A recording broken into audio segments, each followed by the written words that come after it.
오늘 우리에게 허락하신 하나님의 말씀은 아모스서 3장 4절에서 8절 말씀입니다.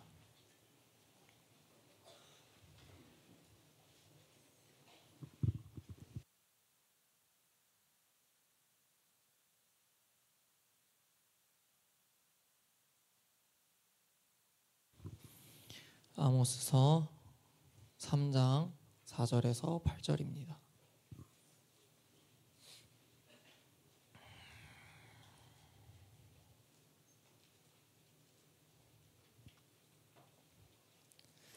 다 찾은 줄 알고 목사님 한 절, 여러분들 한 절 교독하여 읽도록 하겠습니다. 하나님의 말씀입니다.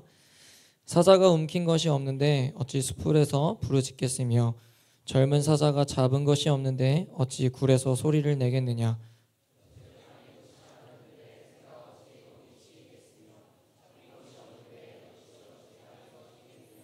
성읍에서 나팔이 울리는데 백성이 어찌 두려워하지 아니하겠으며 여호와의 행하심이 없는데 재앙이 어찌 성읍에 임하겠느냐.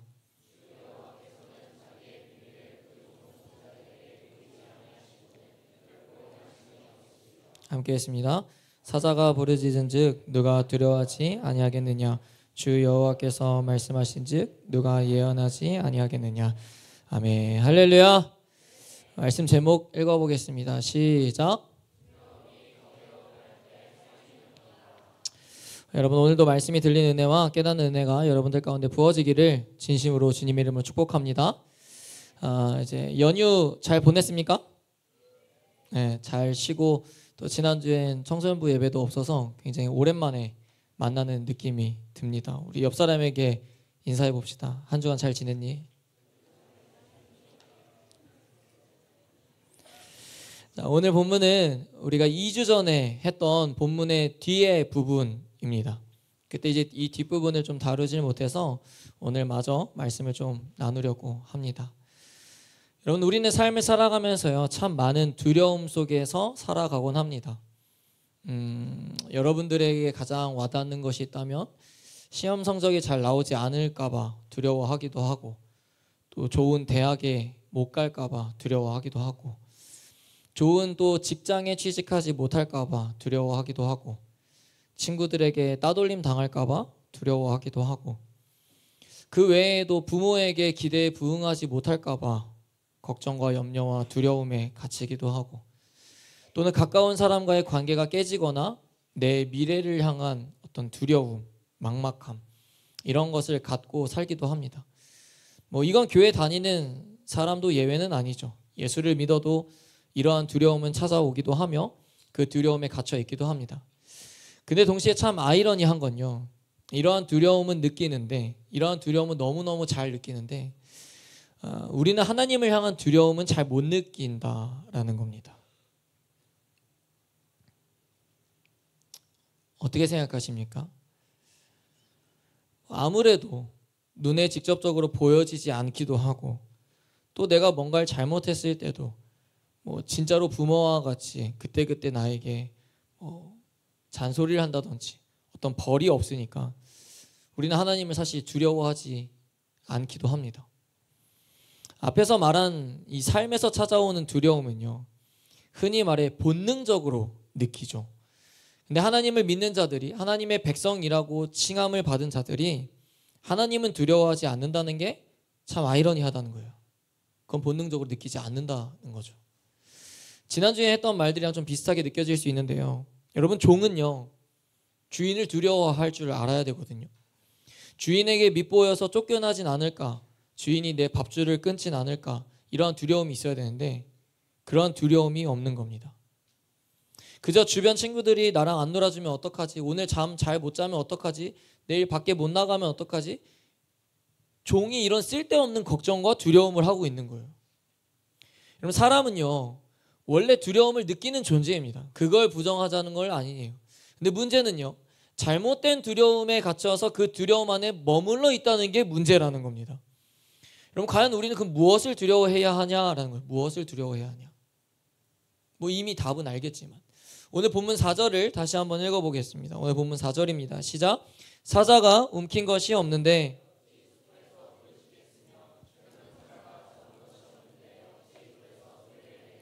아멘. 사자가 다른 짐승을 사냥할 때요, 두 가지의 방법이 있다고 합니다. 두 가지의 방법. 배가 많이 고프지 않을 때는 동물들이 지나다니는 숲을 뒤에 숨어 있다가 훅 뛰어나가서 직접 잡는 방법. 사실 우리가 흔히 뭐 다큐멘터리나 이렇게 볼 수 있는 장면이죠. 근데 배가 정말 많이 고플 때는 사냥감을 쫓아가기보다는 오히려 크게 울부짖는다고 합니다. 그때 작은 초식 동물들은 사자의 울부짖음을 듣고 두려워서 도망조차 가지 못하고 제자리에 서 있는 경우가 있다고 합니다. 그리고 그때 달려가서 잡아먹는 거죠. 그럼 여러분 4절을요, 방금 읽었던 4절을요, 현대인 성경으로 다시 한번 보겠습니다. 읽어봅니다. 시작. 먹이가 없는데 사자가 어찌 숲속에서 부르짖겠으며 젊은 사자가 잡은 것이 없는데 어찌 굴에서 으르렁거리겠느냐. 아멘. 여러분 이게 무슨 말이냐면요, 반대로 좀 역설적으로 생각을 해야 되는군요. 무슨 뜻이냐면 먹이가 없는데 사자가 부르짖을 리가 있냐라고 지금 이제 되묻는 거예요. 지금 사자가 부르짖고 있다라는 건 잡아먹힐 그 먹이가 앞에 있다라는 것을 말씀해 주시는 구절인 겁니다. 즉 이 말씀을 대언하는 아모스 선지자는 부르짖는 사자를 하나님으로 비유하고 곧 잡아먹힐 대상을 북이스라엘로 비유를 하고 있는 겁니다. 이해가 되십니까? 그러니까 곧 사자와 같은 하나님께서 너네를 무섭게 심판하실 거다라는 메시지인 거예요. 5절을 한 번 더 볼까요? 5절도 이어서 읽어봅니다. 시작. 덫을 놓지 않고서 새가 어떻게?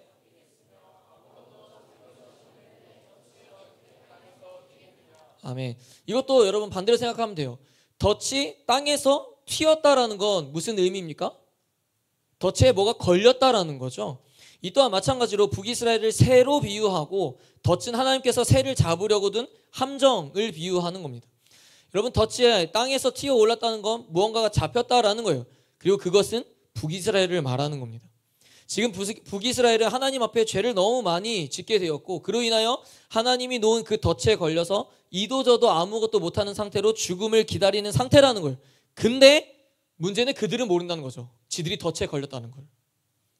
사자도 그렇고요, 덫을 놓은 사냥꾼도 그렇고 결국 모든 것의 이 주권, 굳이 표현하자면 이 심판할 수 있는 그 주권은 하나님에게 달려있음을 아모스 선지자는 지금 선포하고 있는 겁니다. 좀 전에도 말했듯이 근데 문제는 이걸 모른다는 거예요. 그들이 자기가 지금 먹이로 놓여져 있다라는 것을 모르고 덫에 잡혀 있다라는 것을 모른다는 겁니다. 하나님께서 아모스 선지자를 통해서 사자와 같이 포효하고 계시며 덫을 놓아 그들을 손안에 잡아두었음에도 불구하고 이들이 두려워하지 않는다는 거예요. 두려워해야만 하는데 그 자리에서 두려워하지 않는다는 거죠. 그러니 어떻게 반응합니까? 이전에 우리가 봤던 것처럼 자기들 앞에서 쓸데없이 예언하지 말라는 거예요. 하나님 말씀을 더 이상 자신들에게 전하지 말라고 명령하는 겁니다. 거부하는 거죠. 겁이 없는 거죠. 그럼 본문의 6절과 7절을 봅시다. 6절과 7절입니다. 시작. 성읍에서 나팔이 울리는데 백성이 어찌 두려워하지 아니하겠으며 여호와의 행하심이 없는데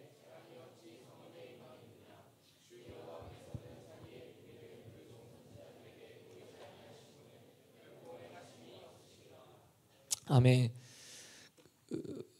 새가족 성경 있나요? 성경을 읽는데 안 읽는 건가요? 성경 읽으십시오. 성경 본문을 피시고. 여러분 당시에 나팔을 부는 경우가 크게 세 가지 경우가 있거든요. 세 가지의 경우, 나팔을 부는 경우가. 첫째는 절기나 특별한 성회가 시작되었을 때 그것을 알릴 때 나팔을 불기 시작합니다. 그리고 하나님의 임재를 알리거나 왕이 새롭게 위임됐을 때도 나팔을 불러요. 그리고 세 번째는 전쟁과 같은 큰 위기의 상황에 처했을 때 나팔을 불려서 알려주죠. 여러분 그럼 본문 같은 경우는 어디에 해당이 될까요? 여러분들이 생각했을 때 어렵지 않지 않아요? 자, 몇 번? 3번?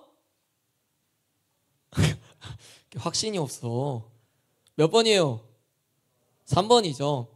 여러분 지금 이 나라가 지금 위기의 상황에 처해 있다는 것을 알려주기 위해서 나팔을 불었다면요, 백성들이 어떤 모습을 보이는 게 일반적이죠? 걱정과 두려움을 사실 갖는 건 일반적인 거죠. 왜냐하면 지금 우리나라가 위기에 처했고 적이 쳐들어온다라는 상황인 거니까요.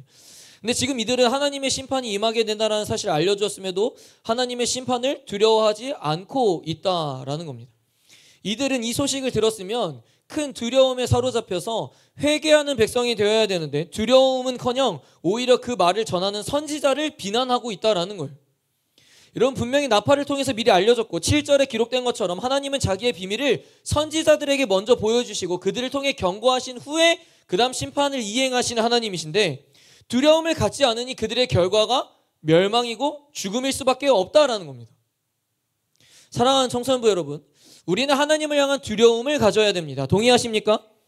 하나님을 향한 두려움을 가져야 하는 세 가지의 이유가 있는데 그것에 대해서 우리는 오늘 말씀을 좀 나누려고 하는데, 우리가 하나님을 향해 두려워해야 하는 이유 첫 번째는 하나님을 두려워해야 죄로부터 돌이킬 수 있기 때문입니다. 오늘 본문뿐만 아니라 하나님은 늘 심판하시기 전에 미리 경고하시고 때를 누구보다 오래 참아주시는 하나님이셨습니다. 예를 들면 창세기 6장을 보면 하나님은 노아에게 홍수로 땅에 있는 모든 것을 멸하신다고 미리 알려주셨죠. 그리고 바로 심판하실 수 있음에도 불구하고 그분께서 며칠이라는 시간을 주셨습니까? 묻는 내가 바보입니까? 며칠의 시간을 주시고 문을 닫으셨죠? 며칠? 7일. 심각하다, 심각해 진짜. 7일 시간을 주시고 기다린 후에 방주의 문을 닫으셨죠. 여러분, 또 지난번에도 목사님 잠깐 언급했듯이 소돔과 고모라가 심판하시겠다고 롯에게 미리 알려주셨고 롯은 자신들의 사위에게 말해줬지만 그들은 농담으로 여겼습니다. 또 바로의 꿈을 해석해 하는 요셉을 통해서도 일찌감치 장차 임할 풍년과 흉년을 준비하게 하셨죠. 이처럼 늘 주님은 심판하시기 전에 미리 알려주신다라는 거예요. 그 말씀을 듣고 하나님의 심판을 두려워하는 자들은 살겠지만 하나님의 심판을 두려워하지 않는 자, 듣지 않는 자는 결국 심판을 피할 수 없게 된다라는 거예요. 여러분 보세요. 우리는 이 SNS의 DM, 인스타의 DM이나 카톡은 그때그때 알림을 잘 확인합니다. 그렇죠? 근데 하나님 말씀에 대한 알림은 꺼놓거나 중요하게 생각하지 않는다는 거예요. 우리에게 가장 중요한 알림은요, 하나님의 경고인 겁니다. 아멘이세요? 좀 전에 말했듯이 주님은 우리에게 늘 미리 알려주신다니까요. 근데 여러분 생각해 보세요. 내가 만약 시끄럽다고 내 핸드폰에서 울리는 긴급 재난 문자를 꺼버리면 어떻게 됩니까? 우리가 사실 걱정이 없어서 그렇지, 그 정도의 걱정을 안 해서 그렇지 정말 큰 재난이, 위기가 왔을 때 알지 못하는 겁니다. 분명히 경고하고 알려줬음에도 불구하고 그저 내가 하고 싶은 대로 산다면, 그것을 거부하고 듣지 않겠다고 한다면 큰 재난 앞에서 그냥 죽는 거예요. 마찬가지로 우리는 늘 말씀을 통해 하나님의 경고를 알아야 하며 말씀을 통해 회개할 줄 아는 겸손함이 우리에게 있어야 된다라는 겁니다.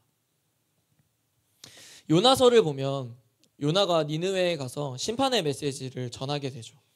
그때 니느웨 왕과 백성들의 반응이 기록되어 있습니다. 세 가지인데요. 크게 세 가지인데, 첫째는 왕이 왕복을 벗고 굵은 베옷을 입습니다.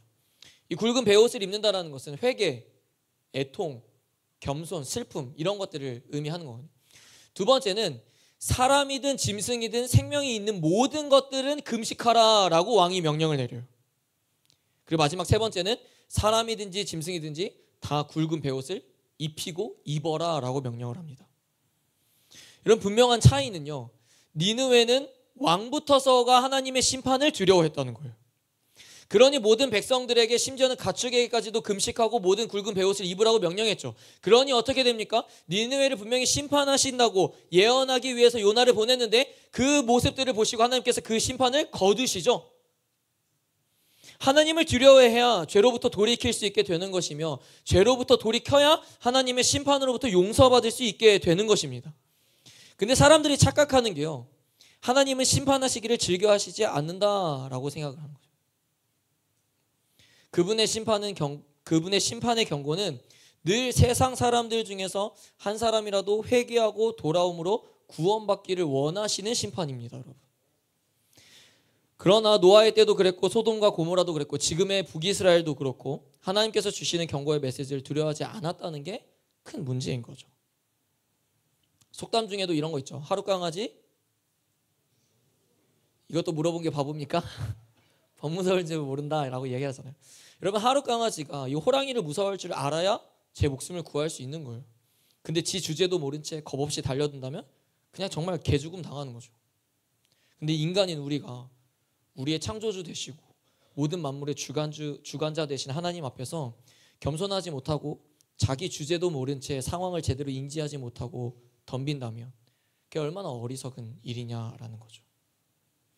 여러분, 하나님을 믿는다면 성경을 통해서 하나님을 보십시오. 그분은 죄에 대해서 굉장히 냉철하셔요. 그리고 심판을 작정하시면 반드시 이행하십니다. 그래서 우리는 경고를 받았을 때 그분의 말씀을 두렵고 떨림으로 받아들여 엎드려 회개할 수 있는 백성들이 되어야 된다라는 거죠. 여러분, 우리가 죄를 멀리하지 못하고 끊어내지 못하는 근본적인 이유가 뭘까요? 죄를 끊어내려고 막 노력을 많이 하잖아요. 애쓰잖아요. 근데 왜 우리가 그 죄를 끊어내지 못하는 걸까요? 죄를 멀리하지 못하는 걸까요? 그 이유 중에 하나는 하나님을 진짜 두려워하지 않아서예요. 아닙니까? 아담과 하와를 보십시오. 그들이 하나님을 두려워하지 않음으로 죄가 들어오기 시작되었습니다.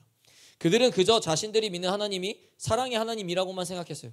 진짜 두려운 하나님이라고 생각했다면 절대 먹지 말라고 했을 때 먹는 순간 죽는다고 말씀하신 그 선악과를 그렇게 쉽게 먹을 리가 없다라는 거예요. 하나님을 두려워하지 않고 자기 욕심, 자기 만족, 자기 이익을 먼저 취하니까 죄를 범하게 되는 겁니다. 근데 여러분, 우리도 그렇죠. 하나님을 두려워하기보다는 항상 내 욕심, 내 이익, 내 만족이 우선입니다. 그리고 때로는 사랑의 하나님이시니까 그분은 언제든지 용서해 주실 거야. 내가 회개만 하면 될 거야. 이렇게 하나님을 자기 생각에 가둬두니까 죄를 범하는 게 쉬워지는 거예요. 죄라고 생각을 안 하는 겁니다. 반대로 우리가 잘 아는 요셉은 근데 그렇지 않았다라는 거예요. 여러분, 그가 애굽에서 보디발의 아내의 유혹을 당했을 때, 받았을 때 이렇게 고백을 하거든요. 창세기 39장 9절입니다. 읽어봅니다. 시작. 내가 어찌 아멘. 여러분, 요셉은 혹시나 실수를 범하게 되는 그 죄를 그저 나쁜 행동으로만 생각하지 않았다는 거예요. 그것보다 그 이상으로 하나님에 대한 배신으로 여겼습니다. 자기가 이 죄를 범하고 나서 감히 이 악을 행함으로써 하나님께 받을 그 심판을 두려워할 줄 알았던 겁니다. 그러니까 그 요셉이 그 유혹을 이길 수 있었다라는 거죠. 여러분, 죄의 유혹을 이길 수 있는 힘은요, 윤리적인 도덕심에서 나오는 거 아닙니다. 대단한 자기절제 아니에요. 하나님을 두려워하는 마음으로부터 이겨낼 수 있게 되는 것입니다. 하나님을 진정으로 두려워하니까 하나님 앞에 죄를 범하는 게 두려운 겁니다. 하나님을 진정으로 두려워하니까 하나님 앞에 죄 짓고는 못 살겠다라는 생각이 내 안에 넘쳐나는 거예요. 사랑하는 여러분, 하나님을 두려워하면요, 죄를 멀리하게 됩니다. 그런데 하나님을 두려워하지 않으면요, 죄를 가까이 하게 된다는 사실을 기억하시길 바랍니다. 더하여 하나님을 진정으로 두려워할 때 죄와 싸워 이길 힘이 생긴다라는 거예요. 유혹을 끊어낼 수 있는 그 결단이 여기서부터 생긴다라는 겁니다. 하나님을 두려워하는 것. 두 번째로 기억해야 되는 것은 우리가 하나님을 두려워해야 하는 이유, 하나님을 두려워해야 세상을 두려워하지 않기 때문입니다. 이 말을 반대로 한다면 하나님을 두려워하지 않으면 세상을 두려워하게 된다는 거죠. 잘 알지 않습니까? 하나님을 두려워하지 않으니까 세상의 온갖 것들이 나를 두렵게 만들기 시작합니다. 처음에 말했던 것처럼 성적에 대한 두려움, 취직에 대한 두려움, 친구들과의 관계에 대한 두려움, 미래에 대한 두려움. 사실 아무것도 아닌 문제인 건데 이러한 문제들 때문에 자꾸 벌벌 떨게 된다는 거예요. 그래서 거기에서 많은 생각과 마음과 시간을, 에너지를 쓰게 된다는 거죠. 여러분, 성경에서 나오는 인물들을 보면요, 하나님을 진짜로 두려워하던 자들은 세상 앞에 두려워하지 않았음을 분명하게 기록하고 있습니다. 다니엘은 왕의 명령을 어기고 하루에 3번씩 기도할 때도 두려워하지 않았어요. 사자굴에 던져졌을 때도 그는 두려워하지 않았습니다. 다윗은요, 그 누구도 나서지 않으려고 하는 그 골리앗 앞에 섰을 때 조금도 두려워하는 기색이 없었어요. 오히려 당당하고 우리가 잘 알듯이 담대함으로 승리를 거둬냈습니다. 어떻게 그럴 수 있냐라는 거예요. 어떻게? 그들은 하나님이 자신과 함께 하신다라는 분명한 믿음이 있었기 때문이라는 거예요. 그리고 동시에 하나님을 더 두려워했기 때문이라는 거죠. 여러분, 초대교회 성도들도 마찬가지입니다. 그들은 복음을 전하다가 감옥에 갇히고 돌에 맞기도 하고 죽음을 당하기도 했습니다.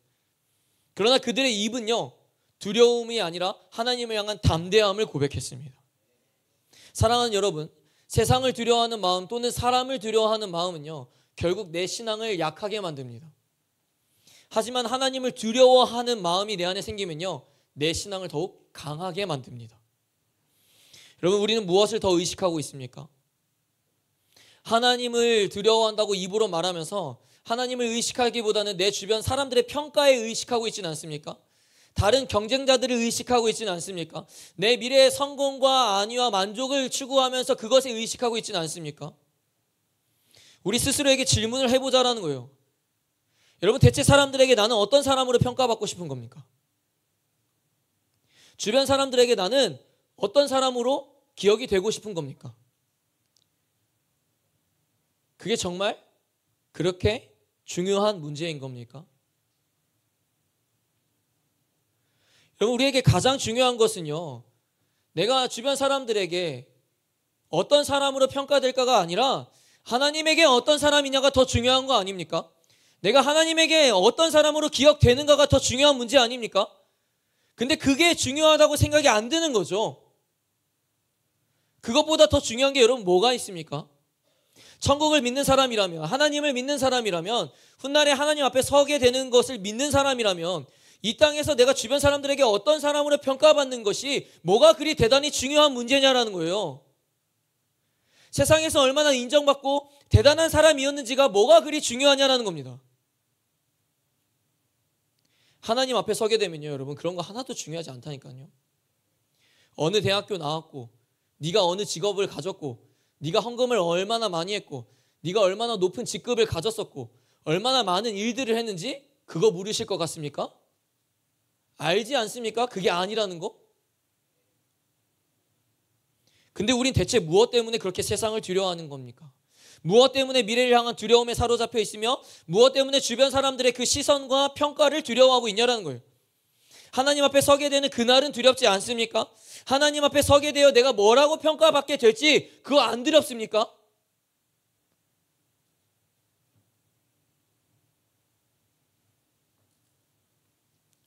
하나님을 두려워하지 않는 자의 몇 가지의 특징이 있습니다. 굳이 다 안 적어도 되는데요. 하나님을 두려워하지 않는 자의 특징을 보면 하나님의 시선보다 사람의 시선을 더 의식한다는 겁니다. 하나님의 뜻보다 내 뜻이 더 중요하다는 거예요. 하나님의 약속을 붙잡기보다는 내 미래의 꿈을 붙잡습니다. 하나님의 말씀보다는 사람의 말에 더 집중을 하고 하나님의 마음보다는 내 마음이 가는 대로 움직입니다. 이게 하나님을 두려워하지 않는 자의 특징이죠. 사람의 시선, 내 뜻, 내 미래, 사람의 말, 내 마음이 가는 대로 움직이는 것. 자, 그럼 반대로 하나님을 두려워하는 자는 어떻겠습니까? 반대겠죠. 사람의 시선보단 하나님의 시선을 더 의식하고 내 뜻보다는 하나님의 뜻을 더 중요하게 생각하며 내 미래의 꿈보다는 하나님의 약속을 더 붙잡게 되며 사람의 말보다는 하나님의 말씀에 더 집중하고 내 마음보다는 하나님 마음을 구하려고 한다는 겁니다. 여러분, 저와 여러분들은 어떤 사람에 해당됩니까? 하나님을 두려워하지 않는 자의 특징이 내게 더 많이 일치합니까? 아니면 하나님을 두려워하는 자의 특징이 내게 더 일치합니까? 우리가 세상 속에 살고 있다고 해서 여러분, 세상을 두려워하는 자가 되어서는 안 되죠. 세상 속에 살고 있기 때문에 더더욱 깨어 있어서 하나님을 두려워할 줄 알아야 되는 겁니다.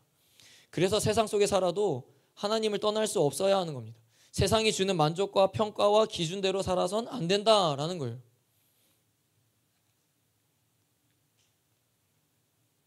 한번 읽어볼까요? 시작. 세상을 두려워하는 자는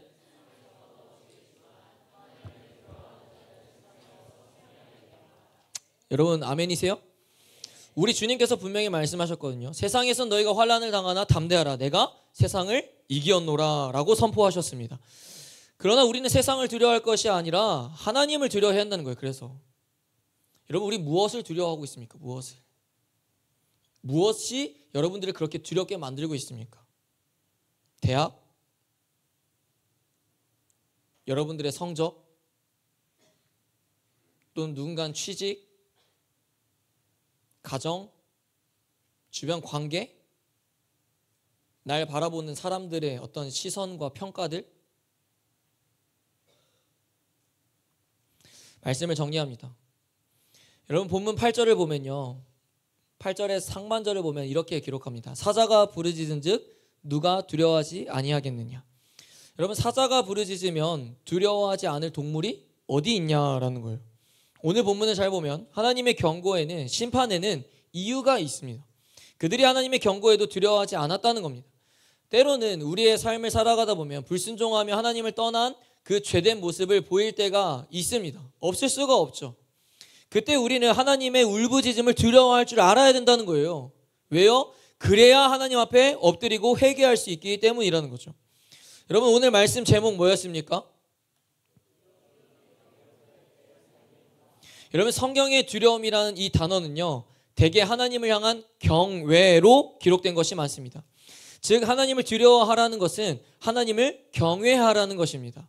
여러분, 경외라는 이 의미가 어떤 의미를 가지고 있냐면 공경할 공, 두려워할 외, 성경적으로는 하나님을 향한 거룩한 두려움이 바로 경외입니다. 그러니 우리는 그분 앞에 바짝 엎드려 그분의 거룩함을 인정하고 겸손한 태도를 취할 수밖에 없는 겁니다. 그래서 세상을 향한 두려움이 하나님을 향한 거룩한 두려움, 즉 하나님을 향한 경외로 변할 때에 우리의 삶이 변하게 될 줄로 믿습니다.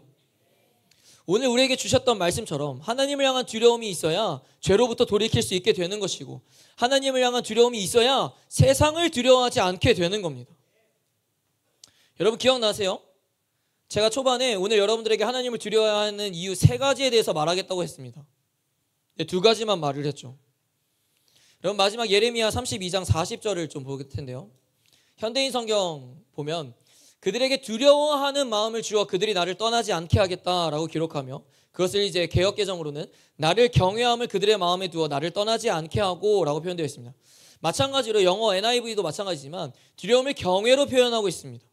그리고 마지막 3번째로 우리가 하나님을 두려워해야 하는 이유는 하나님을 두려워해야 하나님 곁을 떠나지 않고 살 수 있기 때문이라는 겁니다. 그리고 그것을 우리는 이제 경외라고 부르는 거죠. 사랑하는 청소년부 여러분, 하나님을 경외할 줄 아는 다음 세대가 되기를 주님의 이름으로 축복합니다. 하나님 외에 다른 무언가를 두려워하는 자들이 아니라 하나님을 경외함으로 모든 것을 능히 이겨낼 수 있는 자들이 여러분들이 되기를 축복합니다. 여러분, 경외는요 단순히 하나님을 공포적으로 두려워하는 것이 아닙니다. 그분의 거룩함을 인정하고 그분 앞에 겸손함을 나타내며 그분을 사랑하고 공경하기에 죄에 대한 두려움을 갖게 되는 것이 바로 경외함입니다. 그래서 하나님을 믿는 자들에게 반드시 하나님을 향한 경외함이 있어야 하는 것입니다. 사랑하는 여러분, 세상을 두려워하지 마십시오. 세상을 두려워하는 그 시선을 옮겨서 하나님을 향한 경외함으로 옮기십시오. 그랬을 때 우리는 더 이상 세상을 두려워하지 않게 될 줄로 믿습니다. 우리 뉴웨이브 공동체가 하나님을 경외하는 공동체가 되어서 우리 모두가 하나님을 경외하는 주님의 백성들이 되어서 이 땅 가운데, 이 나라 가운데에 하나님께 크게 쓰임받는 그런 다음 세대가 되기를, 그런 믿음의 세대가 되기를, 그런 군사가 되기를 주님의 이름으로 축복합니다. 아멘. 잘 일어납시다.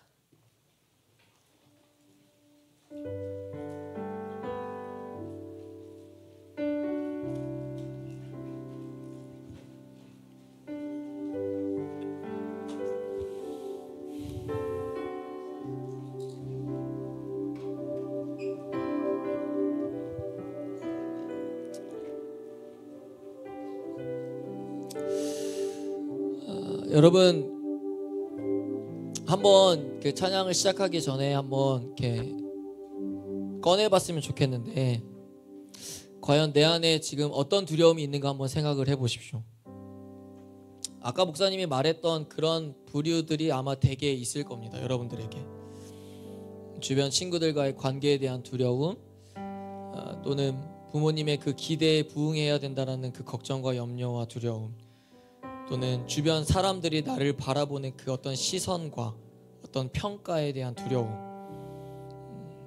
또는 뭐 고3 친구들은 아무래도 현실적으로 대학에 대한 어떤 걱정과 염려들, 나머지 친구들도 자기 어떤 꿈과 비전과 또는 미래를 향한 어떤 두려움이 여러분들 가운데 있을지 모릅니다.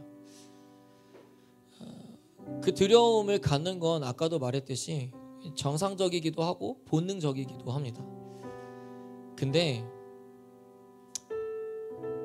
분명하게 여러분들이 오늘 깨달아야 되는 것은 하나님을 향한 두려움은 없으면서 그것에 대한 두려움에 갇혀 있다는 것은 잘못됐다라는 겁니다.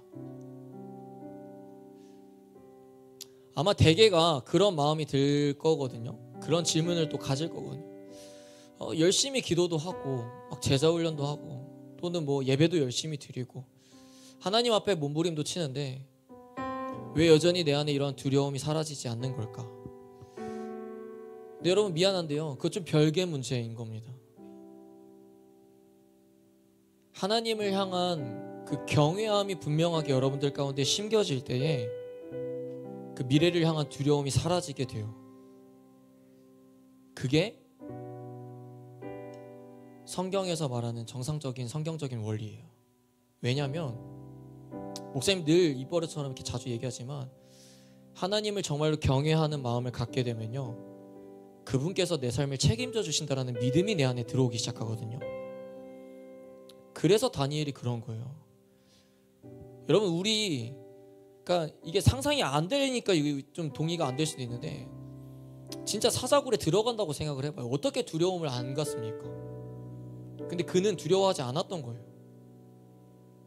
하나님을 경외했고 하나님께서 함께 하실 거라는 그 믿음이 분명하게 있었다라는 거죠. 그러니 사자굴에 던진다고 그것이 조서로 쓰여졌음에도 불구하고 겁없이 바로 집에 들어가자마자 기도부터 하는 거예요. 똑같이 하루에 3번. 사랑하는 여러분, 하나님을 향한 거룩한 두려움이 분명하게 여러분들에게 심겨져야 됩니다. 그 경외함으로 여러분들이 하나님을 바라보지 않으면요, 세상을 향한 두려움이 경외함으로 변하지 않으면요, 안 바뀝니다. 여러분들의 생각, 그 마음, 가지고 있는 그 두려움과 걱정과 염려, 불안 절대 안 바뀌어요. 원하는 대학에 입학했다고 가정합시다. 그게 끝일 것 같습니까? 알죠? 아니라는 거. 여기 수많은 선생님들도 계시지만 나중에 여러분들도 대학에 입학하고 취직하면 두려움이 안 생길 것 같습니까? 내가 원하는 곳에 취직했다고 했을 때? 아니요, 그렇지 않아요.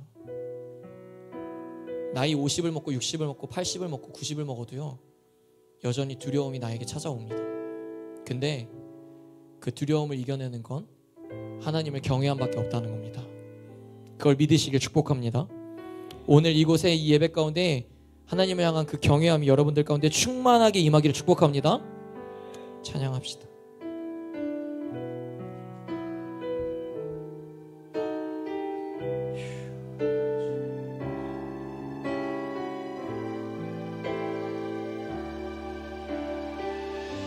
주의 아름다움은 주의 아름다움은 말로다 영원할 수 없고 주님의 그 놀라우심은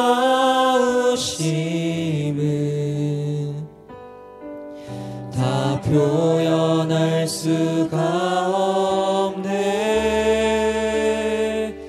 누가 그 지혜를 깨닫고 누가 깊은 사랑 증명할까. 보좌에 앉으신 주의 위엄 아름다우신 주. 마음을 다하여 고백합시다. 내가 주를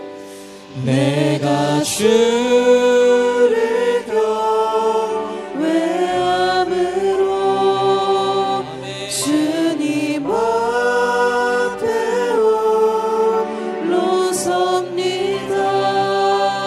찬양 받으시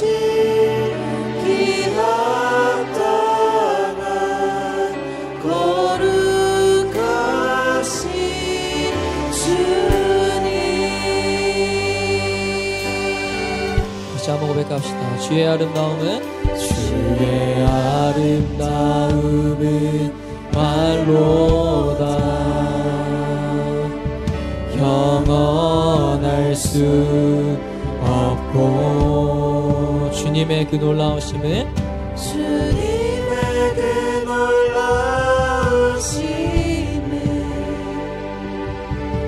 다 표현할 수가 없네. 누가 그 지혜를 깨닫고 누가 깊은 사랑 측량할까. 보좌에 앉으신 주의 위엄 아름다우신. 두렵고 떨림으로 고백하십시오. 내가 주를 경외함으로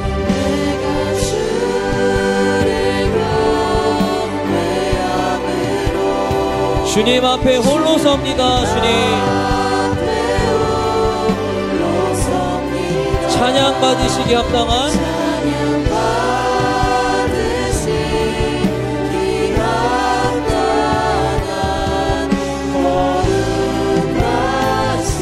우리 한 번 더.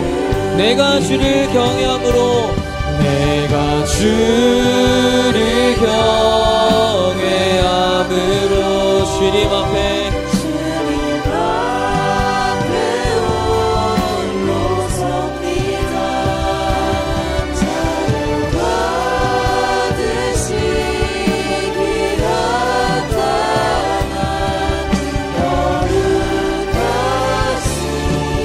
누가 그 지혜를 깨닫고 누가 그 지혜를 깨닫고 누가 깊은 사랑 측량할까. 보좌에 앉으신 주의 위엄 아름다우신. 우리 함께 고백합시다. And I stand in awe of you. I stand in awe of you. Holy God, all praise is due. I stand in awe.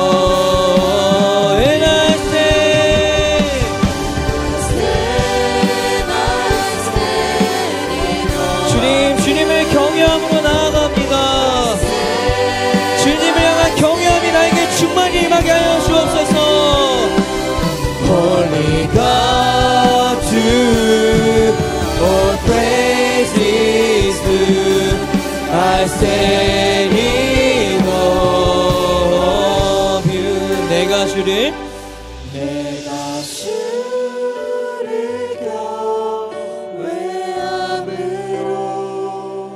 주님 앞에 홀로 섭니다. 찬양 받으시기 합당한 거룩하신. 정말 진심으로 고백합시다. 내가 주를 경외함으로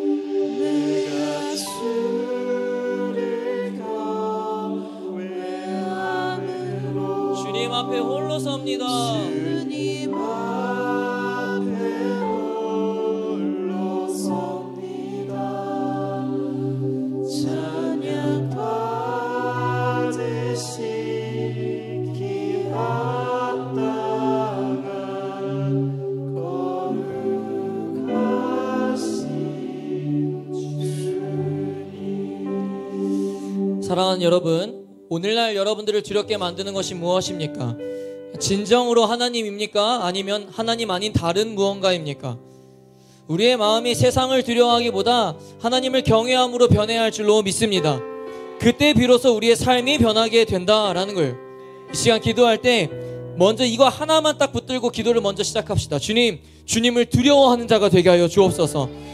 공포의 두려움이 아니라 거룩한 두려움으로 주님을 경외하는 마음이 오늘 이 예배 가운데, 이 기도 시간 가운데 내게 가득가득 부어지게 하여 주시옵소서. 이 시간 주를 경외함이 내게 부어지게 될지어다. 이 시간 주를 향한 거룩한 두려움이 나에게 임할지어다. 다같이 주여 한번 부르시고 동성으로 기도합니다. 주여,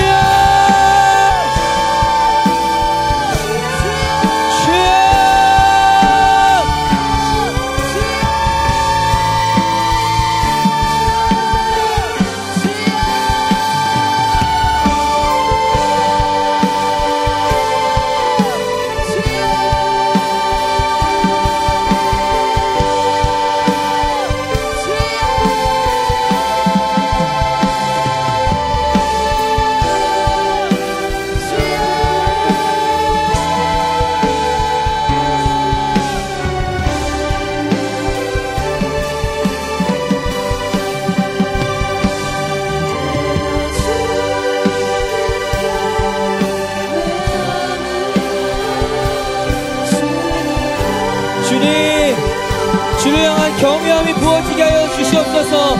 주님을 향한 거룩한 두려움이 나에게 심겨지게 하여 주시옵소서. 사랑하는 여러분, 주님 앞에 겁없이 살지 마십시오. 주님 앞에 겁없이 살지 마십시오. 겁없이 죄짓지 말고 주님을 향한 두려움을 가지십시오. 주여,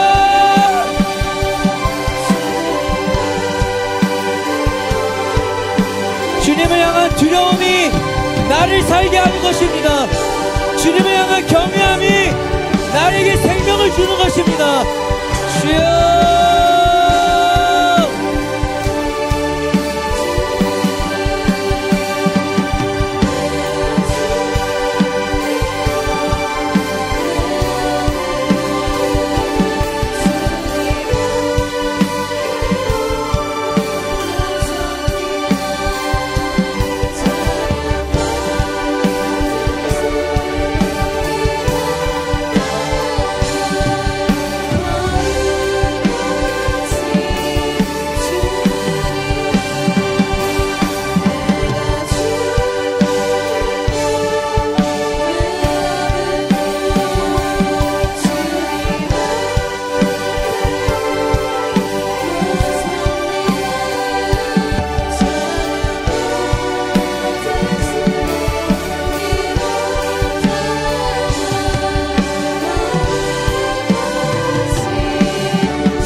계속 구하십시오. 주님, 주님을 향한 두려움이 나에게 찾게 하여 주십시오. 주님을 향한 경외함이 내 안에 회복되게 하여 주옵소서. 그래서 주님 앞에 함부로 죄짓지 않게 하시고 주님만 바라보며 살 수 있게 하여 주옵소서.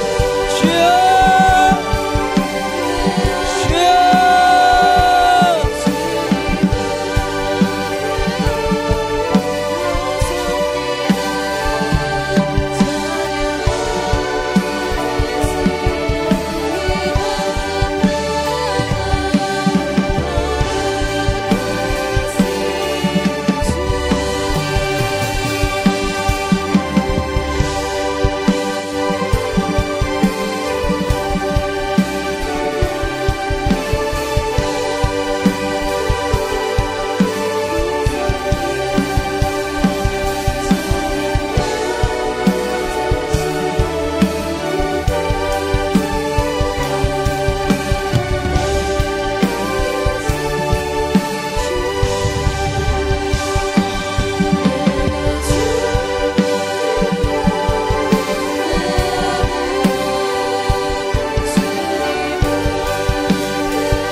졸지 말고 기도가 안 되면 일어서서 기도하고 무릎을 꿇고 기도하고 기도의 시간을 낭비하지 마십시오.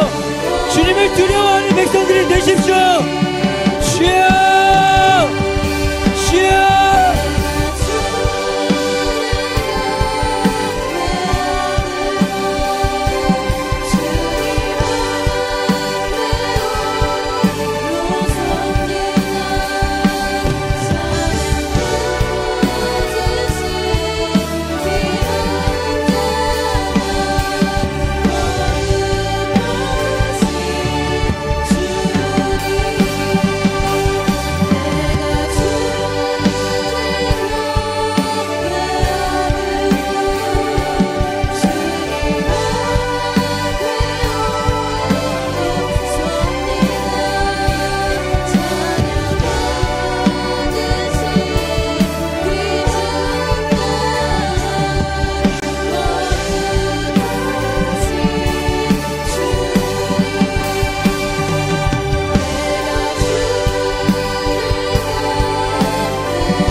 다시 한번 기도할 때 주님을 향한 경외함으로 세상을 두려워하지 않도록 도와주시옵소서.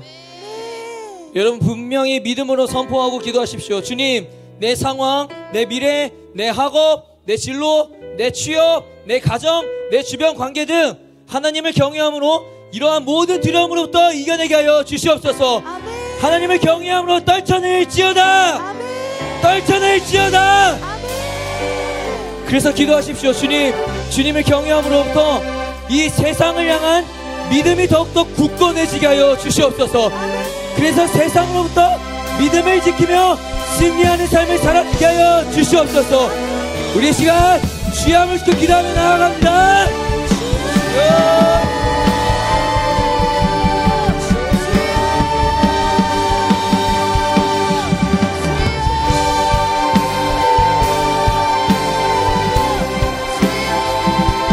주님, 하나님을 경외함으로 세상이 나에게 주는 모든 두려움으로부터 떨쳐내게 하시고 이겨내게 하여 주시옵소서. 나의 상황과 나의 미래와 나의 학업과 나의 진로와 나의 취업과 나의 가정과 나의 주변관계 모든 것들 그러한 두려움으로부터 떨쳐낼지어다. 예수 이름으로 이겨낼지어다.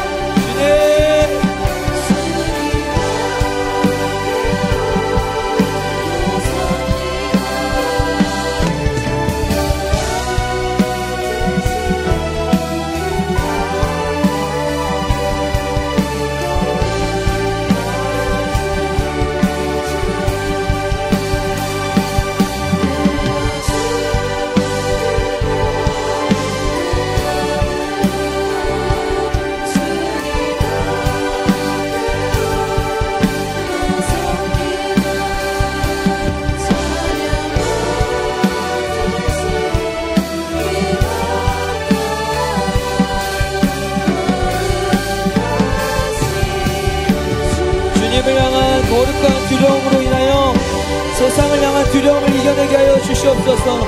주님, 정말 내 안에 주님을 향한 그 경외함이 가득하여서 더 이상 세상이 나에게 주는 두려움이 두려움으로 여겨지지 않게 하여 주시옵소서.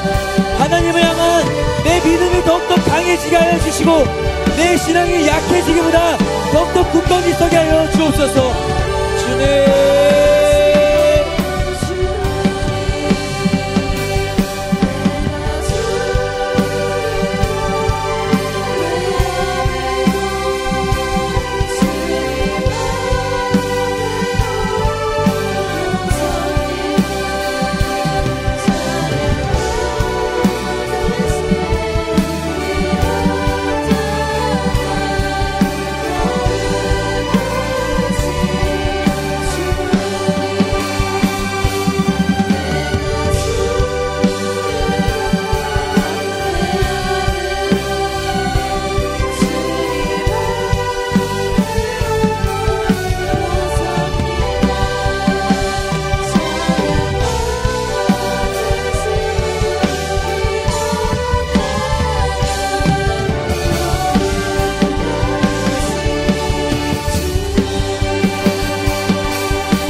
지치지 말고 마지막으로 한 번 더 기도합니다.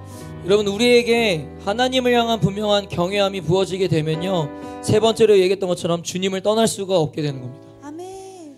왜냐하면 주님을 향한 두려움, 그 거룩한 두려움, 그분이 어떤 분인지 아는 그 경외함이 우리에게 생기면 내가 하나님을 떠났을 때 내가 받을 그 결과가 무엇인지 알기 때문에 감히 떠날 수가 없는 거예요. 그러나 하나님을 향한 경외와 거룩한 두려움이 사라지게 되면 겁없이 하나님을 떠나 살게 되어 있습니다. 이 시간 마지막으로 기도할 때, 주님, 세상을 향한 두려움이 하나님을 향한 경외함으로 변하게 하시어 내 삶이 변화되는 열매를 맺게 하여 주시옵소서. 그래서 주님을 떠날 수 없게 하여 주시고 감히 주님 곁을 떠날 생각조차 하지 못하도록 거룩한 두려움이 나에게 임하게 하여 주시옵소서. 이 시간 마지막으로 기도할 때, 주님, 주님을 향한 그 경외함으로 내 삶이 바뀌게 하시고 내 삶의 열매들이 나타나게 하여 주시옵소서. 그래서 주님의 곁을 떠나지 않고 주님과 평생 동행하며 살게 하여 주시옵소서. 우리 마지막으로 주여 한번 시켜 기도합니다.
받으시기 찬양 받으시기 합당한 거룩하신 주. 여러분 목소리로 올려드립시다. 내가 주를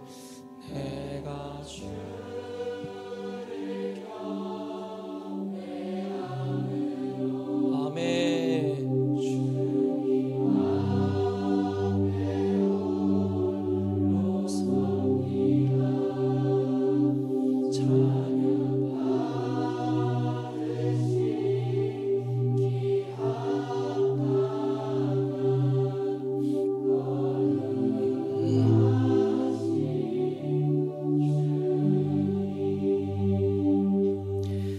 세상에서는 너희가 환난을 당하나 담대하라. 내가 세상을 이겼노라. 아멘.